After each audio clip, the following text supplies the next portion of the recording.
Setelah Adam alaihi salatu wassalam diturunkan di India dalam satu riwayat, kemudian Hawa diturunkan di Makkah, maka Allah subhanahu wa ta'ala pertemukan keduanya. Dan istilah kemudian Allah subhanahu wa ta'ala berikan karunia kepada Adam dengan beberapa putra dan putri. Jadi Hawa itu setiap melahirkan selalu kembar.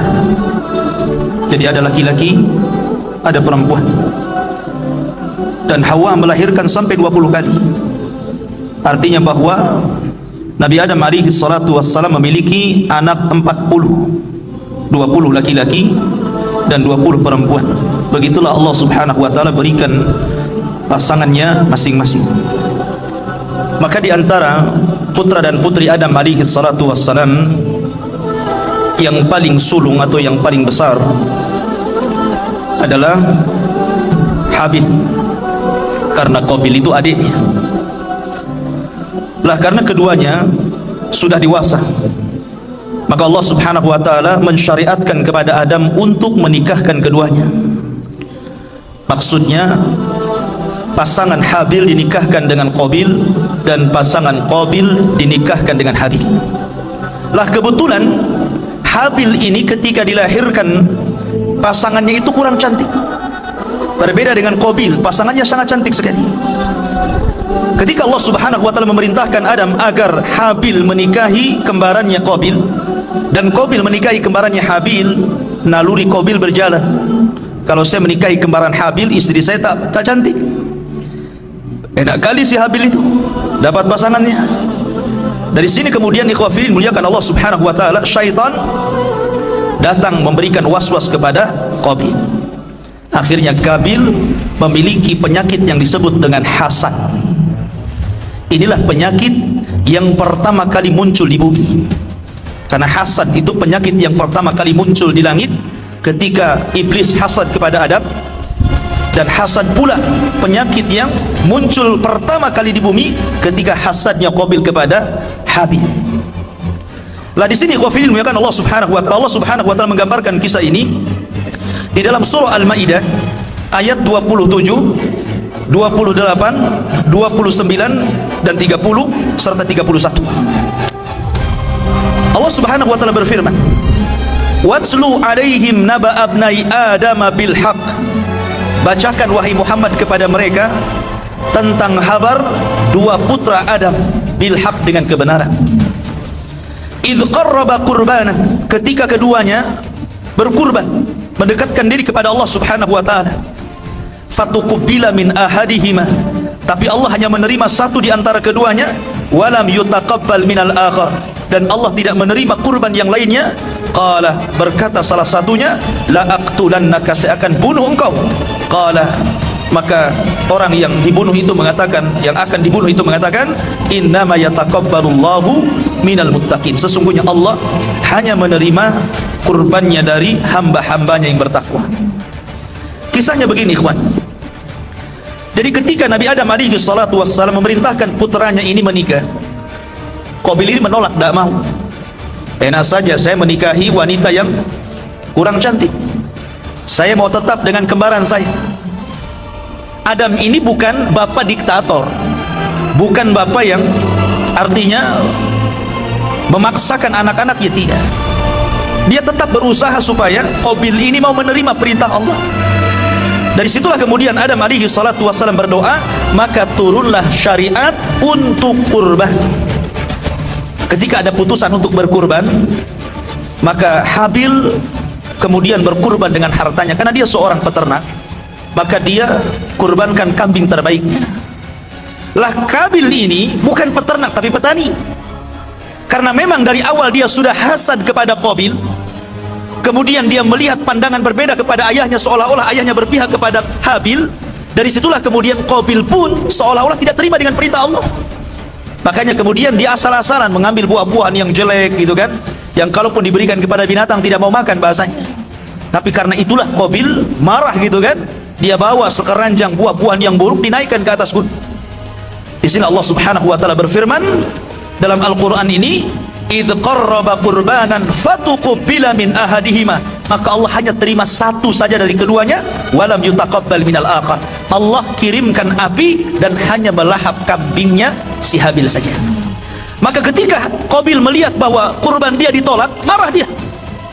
Kemudian dia mengatakan, la aqtulanna, kubunuh kamu, kubunuh kamu. Maka kemudian Habil hanya mengatakan, qala innama yataqabbalullahu minal muttaqin. Dia nasihatkan kepada adiknya, sesungguhnya Allah itu hanya menerima dari hamba-hambanya yang bertakwa. Dari sini ikhwafidin dimuliakan Allah subhanahu wa ta'ala, Allah ajarkan kepada kita semua dari kisah Habil dan Qabil ini, bagaimana Habil memberikan bantahan kepada saudaranya yang hendak membunuhnya. Dan ini akhlak bagi kita, ikhwan. Apa kata Habil ketika dia tahu diancam akan dibunuh? Sebenarnya disebutkan dalam tarikh, Habil ini orangnya besar, ya, kekar, lebih kuat dibandingkan adiknya Qabil. Kalaupun keduanya bergulat, pasti kalah adiknya itu.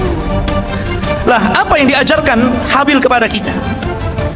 Allah mengatakan, la imbasatta yadaya, la imbasatta ilayya yadaka litaqtulani ma ana bibasiti yadiya ilayka liaqtulak. Jika engkau arahkan tangan untuk membunuh diriku, maka tanganku tidak akan aku ulurkan untuk membunuh dirimu. Inni akhafullah, karena saya takut kepada Allah Rabbal Alamin, Rabb yang menguasai alam semesta ini. Disebutkan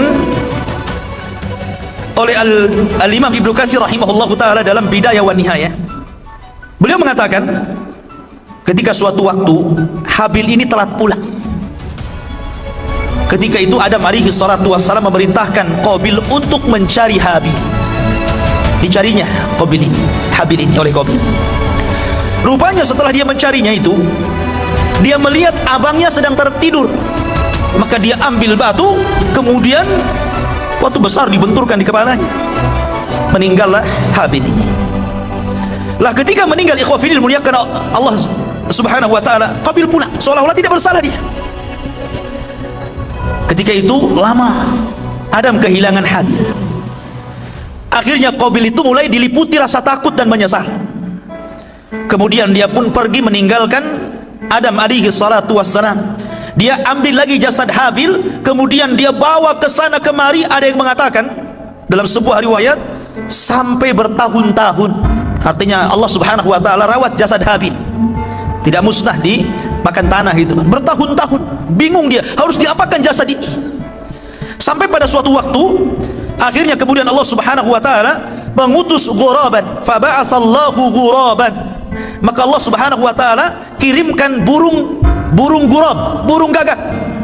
Ketika itu gagak ini sedang ngorek-ngorek tanah dengan kakinya. Dari setelah kemudian terinspirasi si Qabil ini untuk menguburkan Habil. Dari setelah kemudian Qabil menguburkan Habil, dan belakangan Adam tahu. Lah, kemudian Adam alaihi salatu wassalam pun dicabut nyawanya, dan dialah nabi yang pertama yang wafat di permukaan bumi. Lah, ketika Adam alaihi salatu wassalam wafat, maka mulailah beranak pinak keturunannya yang ada di bukit, dan Habil pun beranak pinak keturunannya yang ada di lembah.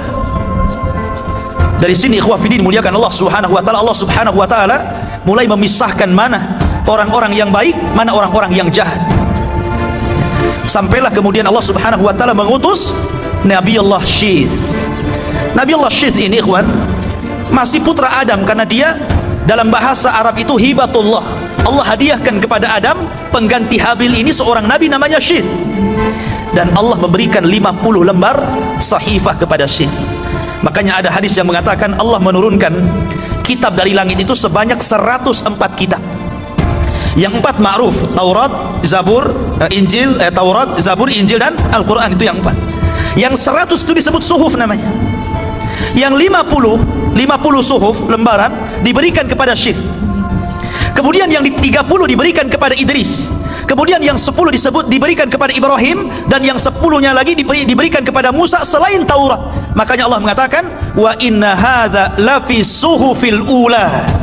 Dan dalam Al-Quran itu terdapat suhuf yang pertama, suhufnya Syith, suhufnya Idris, suhufnya Ibrahim, dan suhufnya Musa.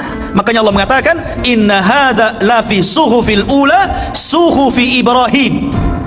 Allah berikan 10 suhuf, wa Musa, dan suhufnya Nabi Musa yang 10 selain Taurat. Ya. Lah Syis ini diutus oleh Allah Subhanahu wa taala sebagai pengganti Adam. Mulailah dia berdakwah dan berdakwah sampai ketika Qabil meninggal dunia. Ketika Qabil meninggal dunia, syaitan ini tidak membiarkan jasadnya begitu saja. Tapi syaitan menjadikan momentum meninggalnya Qabil ini menciptakan sebuah kemaksiatan baru. Ya. Kalau sebelumnya syaitan sudah membuat kemaksiatan hasad, kemudian pembunuhan, ini maksiat yang nomor 2. Ini yang nomor 3 lain lagi. Jadi ketika kematian Qabil itu, syaitan menjelma menjadi orang saleh. Kemudian mendatangi kabilahnya Qabil ini dan mengatakan, kalian tidak boleh langsung menguburkan bapak kalian Qabil, tetapi hendaklah dimuliakan dulu, biarkan jasadnya dulu, jangan langsung dikuburkan, hormati kematiannya. Dari situlah kemudian orang ini, maksudnya iblis yang menjelma sebagai manusia ini, menciptakan alat musik, ya, namanya seruling, mizmar. Makanya Rasul mengatakan sautul mizmar min sauti syaitan, suara seruling itu suara setan. Ya. Lah ini iblis ini menciptakan suara seruling, dia menciptakan seruling, kemudian ditiup. Kabilah di atas bukit ini nggak pernah turun ke bawah karena dilarang. Begitu juga kabilah yang di lembah dilarang untuk naik ke atas, jadi nggak pernah ketemu tuh. Bertahun-tahun yang di atas nggak pernah ketemu ke bawah. Begitu juga yang di bawah nggak pernah ketemu di atas. Rupa mereka seperti apa wallahu a'lam. Tapi Allah Subhanahu wa taala takdirkan, karena Qabil ini istrinya cantik, maka wanita-wanitanya semuanya cantik. Wanita-wanitanya itu semuanya cantik, keturunannya. Ya. Sementara yang di atas, ya kan, rata-rata wanitanya kurang cantik, tetapi anak-anak mudanya tampan-tampan. Maka ketika mendengar suara seruling, aneh bagi mereka. Nggak pernah mereka mendengar suara lagu, suara musik gitu kan, instrumen musik dari seruling itu nggak pernah. Tapi kok rasanya aneh. Dari situ kemudian mereka penasaran, dicarilah suara itu. Jadi yang dari bawah turun, yang dari bawah naik. Jadi yang dari atas turun, yang dari bawah naik gitu kan. Ketemulah dua kabilah ini. Maka yang perempuan cantik memandang anak muda yang tampan, mereka nggak pernah ketemu sebelumnya. Begitu juga sebaliknya gitu kan. Nah dari sini ikhwah fillah muliakan Allah Azza wa Jalla, terjadilah perzinahan. Dari hasad, pembunuhan, kemudian perzinahan, dan diawali musik. Makanya musik, zina, dan khamr ini 3 serangkai yang tidak mungkin dilepas. Kalau ada zina pasti ada musik, ya, pasti ada khamr di situ. Lah dari sini ikhwah fillah, ketika Sis meninggal dunia, maka tugas yang sangat berat diberikan kepada Idris.